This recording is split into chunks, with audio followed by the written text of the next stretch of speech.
On the bustling street, Spider-Man and the excavator were chatting with each other. They spotted a suspicious helicopter carrying a bomb. He came to the city with the intention of destroying it.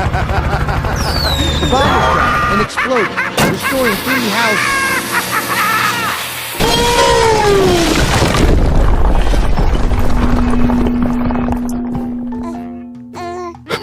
Angry but unable to do anything, Spider-Man went to report to the police.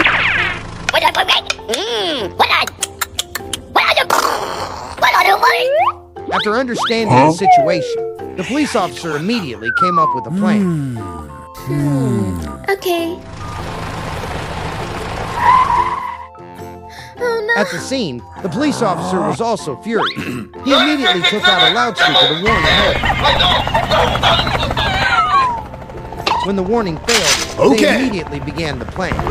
Spider-Man threw a hook and cable at the helicopter and pulled him down to the ground. Okay. Let's go!